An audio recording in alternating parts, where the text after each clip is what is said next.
Welcome, welcome! It's Mud Dog with the TexasSpaceNavy bringing you another Star Citizen video.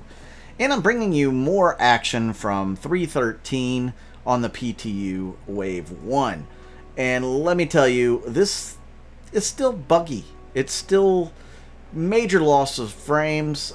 I don't know how many people are experiencing that problem, but I mean, it's pretty nasty. Luckily, once you get away from the more civilized areas of space, it gets a little better, but there are still some bugs here and there. So today I thought we would talk about caves and the cave systems that they've added. They've added some sinkholes, some stuff you can drive into, and I thought I would go to Ida, which is one of the moons of Hurston, and see if I could find myself a cave. Now, the most popular cave is the one on Daymar, near Kudra Ore. There's a nice big sinkhole you can fly a ship in, which I will bring you at towards the last half of this video. But I wanted to know where else I could find a cave you could fly into, and they're not that easy to find. Now, from what I hear, if you want some of the cave missions, you'll have to go down the bounty hunter line with your certifications, etc., and eventually you can get some FPS cave missions. Unfortunately, I had to reset my character about a week and a half ago, or a little over a week ago, due to literally losing my head. I've changed genders a few times, and I just got fed up with having to do that all the time, so I just went ahead and did a character reset. So I will have to redo all my bounty certifications and stuff, which that's gonna kind of suck, but you know, it's part of the game, right? It's part of testing a new game out that's in, you know, alpha, is, you know, finding some of these bugs and then actually having to you know, go back over. And you know, one of the things I'm thinking is maybe they've added a little bit more to some of the certifications, so hopefully it won't be the same old grind. It wasn't bad. You know, I was able to go through them pretty quick last time. It's just kind of sucks when you have to do it, you know, over again after coming so far with all that. So I'm looking forward to seeing if they've changed anything along the way as I go back through them. Question is, do I want to do it in the PTU, or do I want to just wait and do it when it goes live? Because I could do it in the PTU and it won't really mean anything, because when it goes live, I'll have to do it all over again. Now, I could do it and bring you guys that FPS cave content, which is really the bright spot that I want to bring to you guys. So that's the reason why I may actually do this in the PTU and then again in the PU. I do have some problems with frame rates, and I don't know if it's just poor optimization on CIG's part. I mean, obviously there's definitely some poor optimization bits of the game, but it's really hitting my frames. So hopefully if I decide to do some of those missions, it won't cripple me too much. So you see, I've been flying around on Ida for a little bit, and I have not been able to find a single cave here. Now, Ida's not really known for having a lot of caves. I mean, Aberdeen and Ariel have some caves if you're looking in the Hurston area, but Ida, I haven't really encountered too many of those.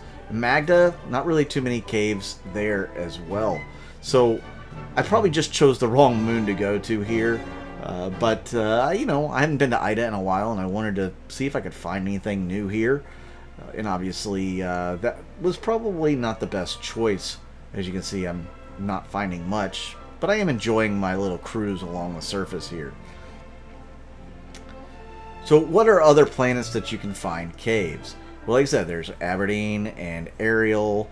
I believe Euterpe, maybe was it Silo on the Microtech area. Daymar will have caves. I don't think anything else around Crusader actually has caves unless they've added them into the game.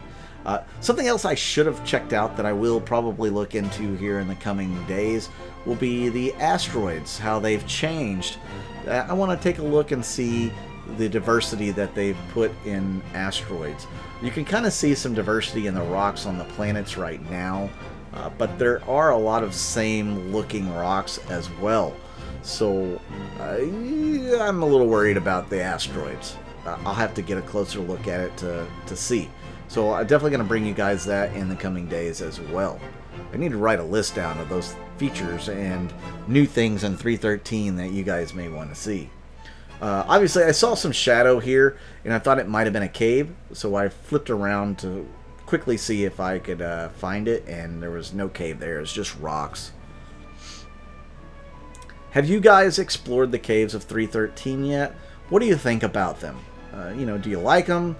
Do you think they're great for mining? I know somebody was saying they found some quantanium in one of the caves, somebody in my org. So that's a definite possibility. You could find some quantanium rocks. I don't know if they went in with a prospector or a rock. Obviously, most likely, it's going to have been a ship, like a prospector, because a rock wouldn't be able to mine quantanium. I've never seen it at a smaller, sized mineral like the Haydenite and stuff. So I'm going to guess that it was in a prospector or a mole when they went down in that cave to mine. Which, for you guys who like to mine, that really, opens up some prospects when you're using the bigger ships here to go in after some of these rocks, some of these mines. Definitely something to keep in mind. So let's go ahead and leave Ida. Let's head over to Daymar and take a look at this big cave over by Kudra Ore. I don't know much about the cave, to be honest, so I thought I would check it out, and, I know it's there. As you can see, there's some frame issues here, that little stop in midair. It was not me hitting the brakes, I promise. The frames just kind of dipped on me. And it'll happen again here when we get to the cave area. You'll definitely notice that. But I'm flying along in the Valkyrie Liberator. Originally, I wanted to get the Cyclone MT in the back of this thing and drive it around a little bit. But I decided to go ahead and investigate this cave as soon as I found it and, take a closer look. And I could get out on foot and look around in the cave. If any of you have ever done the search missions, or the investigation missions, I should say, on, disappearing people, you can find those people in those caves.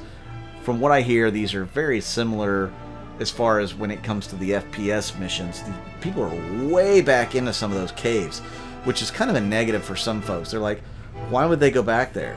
There's nothing back there to go back to.